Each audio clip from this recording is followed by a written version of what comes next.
મોરબીના યુવકે યુક્રેનના સૈન્યની સામે આત્મસમર્પણ કર્યું। રશિયા તરફથી યુક્રેનની સામે યુદ્ધ લડી રહેલા યુવકનું સરેન્ડર।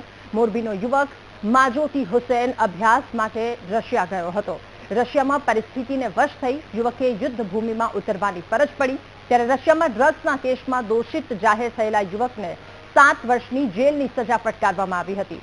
જેલ જવાથી બચવા માટે રશિયન સેનામાં સામેલ થવાની ઓફર પણ તેને કરાઈ। માત્ર 16 દિવસની ટ્રેનિંગ આપી અને યુદ્ધના મેદાનમાં યુવકને ઉતારી દેવામાં આવ્યો।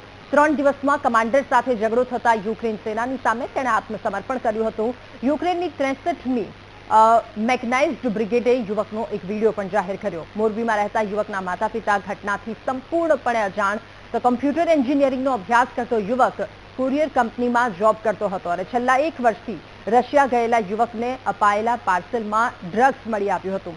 પાર્સલમાંથી ડ્રગ્સ નીકળતા યુવકને સજા આપવામાં આવી હતી અને યુવકને 6 મહિના પહેલા રશિયા સજા અપાઈ હોવાનું સામે આવ્યું। ત્યારે યુવક યુદ્ધ લડવા માટે ગયો હોવાની વાતથી પરિવાર અજાણ અને યુવકને પાછો લાવવા માટેની રજૂઆત કરવા માટે પરિવાર દિલ્હી ગયો છે। ત્યારે યુક્રેનમાં સરેન્ડર કરનાર મોરબીના યુવકની સાથે એમના ઘરે વીટીવી ન્યૂઝ પહોંચ્યું। મોરબીના કલિકા પ્લોટ વિસ્તારમાં યુવકનો પરિવાર રહે છે। યુવકના પરિવારે મીડિયા સમક્ષ આવવાનો ઇનકાર કર્યો અને યુવકને યુક્રેનથી પાછો લાવવા માટે પરિવાર મથામણ કરી રહ્યું છે।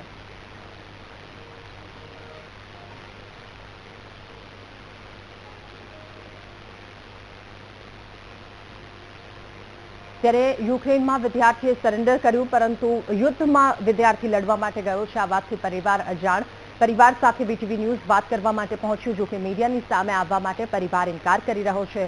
પરિવાર દ્વારા સતત પ્રયત્નો કરવામાં આવી રહ્યા છે કે એના દીકરાને ત્યાંથી પરત લાવવામાં આવે। પરિવાર દિલ્હી ગયો છે, મૌન સાધ્યું છે કેમેરાની સામે। યુક્રેનમાં સરેન્ડર કરનાર મોરબીના યુવકના ઘરે વીટીવી ન્યૂઝ પહોંચ્યું, એમની સાથે વાતચીત કરવાનો પ્રયત્ન કર્યો। મોરબીના કાલિકા પ્લોટ વિસ્તારમાં આ યુવકનો પરિવાર રહે છે। ત્યારે યુવકના પરિવારે મીડિયા સમક્ષ આવવાનો ઇનકાર કર્યો। પરિવાર દ્વારા તમામ પ્રયત્નો કરવામાં આવી રહ્યા છે યુવકને યુક્રેનથી પાછો લાવવા માટે। મથામણ તેમના દ્વારા કરવામાં આવી રહ્યા છે। આ વિદ્યાર્થીએ સરેન્ડર કર્યું છે ત્યારે યુક્રેનથી પાછો લાવવા માટે રજૂઆત કરવા માટે પરિવાર દિલ્હી ગયો છે।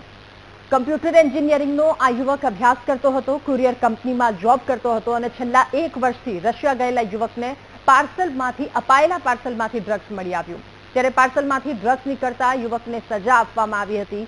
6 મહિના પહેલા રશિયામાં સજા આપવામાં આવી હોવાનું સામે આવ્યું હતું।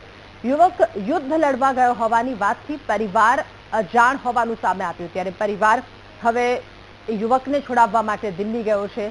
રશિયાના ડ્રગ્સ કેસમાં દોષિત જાહેર થયેલ યુવકને 7 વર્ષની જેલની સજા આપવામાં આવી હતી।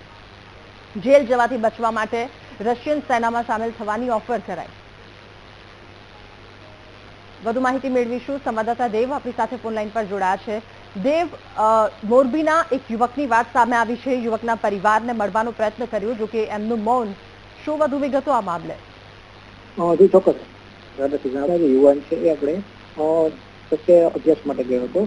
ત્યાંથી એ છે એ કોઈ કારણોસર છે એનો ધરપકડ કરવામાં આવી હતી અને ત્યાંથી અત્યારે યુદ્ધ ચાલી રહ્યું છે યુક્રેનનું, ત્યાં તેને સરેન્ડર કર્યું હતું। હા, મોરબી વીટીવીની ટીમ છે તેના ઘર પહોંચ્યા હતા અને પરિવાર સાથે સંપર્ક સાધવાનો પ્રયાસ કર્યો, પણ પરિવાર છે અત્યારે એકદમ મૌન છે, મીડિયાથી એકદમ દૂર ભાગી રહ્યું છે। જી દેવ, આભાર આપનો વિગતો સાથે જોડાવા બદલ।